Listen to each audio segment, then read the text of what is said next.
اللہ کے نام سے شروع جو بڑا مہربان اور نہایت رحم کرنے والا ہے۔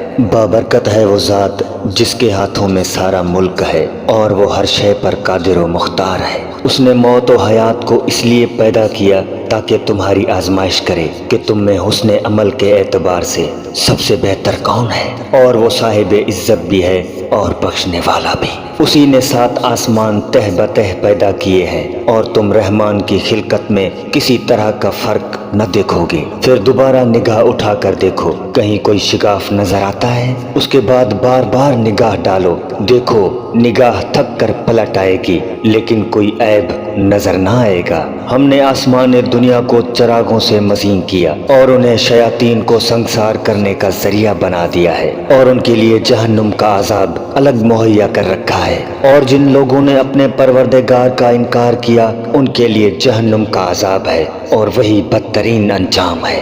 جب بھی وہ اس میں ڈالے جائیں گے اس کی چیخ سنیں گے اور وہ جوش مار رہا ہوگا، بلکہ قریب ہوگا کہ جوش کی شدت سے پھٹ پڑے۔ جب بھی اس میں کسی گروہ کو ڈالا جائے گا تو اس کے داروغہ ان سے پوچھیں گے کہ کیا تمہارے پاس کوئی ڈرانے والا نہیں آیا تھا؟ تو وہ کہیں گے کہ آیا تھا لیکن ہم نے اسے جھٹلا دیا اور یہ کہہ دیا کہ اللہ نے کچھ بھی نازل نہیں کیا، تم لوگ خود بہت بڑی گمراہی میں مبتلا ہو۔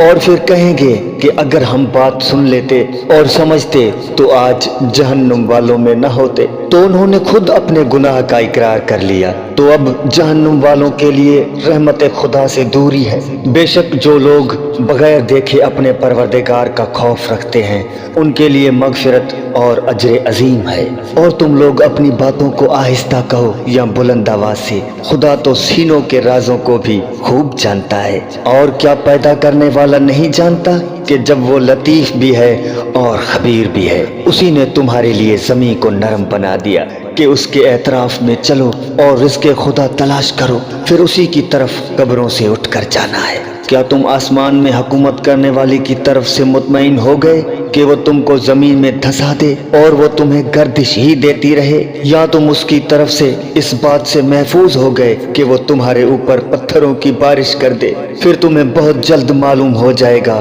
کہ میرا ڈرانا کیسا ہوتا ہے۔ اور ان سے پہلے والوں نے بھی یہ تکذیب کی ہے، تو دیکھو کہ ان کا انجام کتنا بھیانک ہوا۔ کیا ان لوگوں نے اپنے اوپر ان پرندوں کو نہیں دیکھا ہے جو پر پھیلا دیتے ہیں اور سمیٹ لیتے ہیں کہ انہیں اس فضا میں اللہ کے علاوہ کوئی نہیں سنبھال سکتا، کہ وہی ہر شے کی نگرانی کرنے والا ہے؟ کیا یہ جو تمہاری فوج بنا ہوا ہے خدا کے مقابلے میں تمہاری مدد کر سکتا ہے؟ بے شک کفار دھوکے میں پڑے ہوئے ہیں۔ یا یہ تم کو روزی دے سکتا ہے؟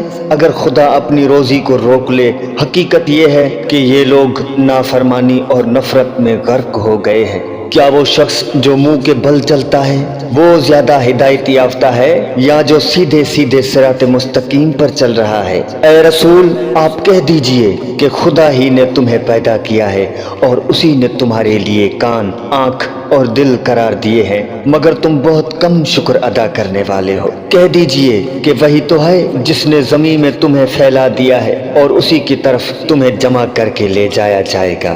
اور یہ لوگ کہتے ہیں کہ اگر تم لوگ سچے ہو تو یہ وعدہ کب پورا ہوگا؟ آپ کہہ دیجئے کہ علم اللہ کے پاس ہے اور میں تو صرف واضح طور پر ڈرانے والا ہوں۔ پھر جب قیامت کے عذاب کو قریب دیکھیں گے تو کافروں کے چہرے بگڑ جائیں گے اور ان سے کہا جائے گا کہ یہی وہ عذاب ہے جس کے تم خواستگار تھے۔ آپ کہہ دیجئے کہ تمہارا کیا خیال ہے کہ خدا مجھے اور میرے ساتھیوں کو ہلاک کر دے یا ہم پر رحم کرے؟ تو ان کافروں کو دردناک عذاب سے بچانے والا کون ہے؟ کہہ دیجئے کہ وہی خدا رحمان ہے جس پر ہم ایمان لائے ہیں اور اسی پر ہمارا بھروسہ ہے۔ پھر ان قریب تمہیں معلوم ہو جائے گا کہ کھلی ہوئی گمراہی میں کون ہے۔ کہہ دیجئے کہ تمہارا کیا خیال ہے اگر تمہارا سارا پانی زمین کے اندر جذب ہو جائے تو تمہارے لیے چشمے کا پانی بہا کر کون لائے گا؟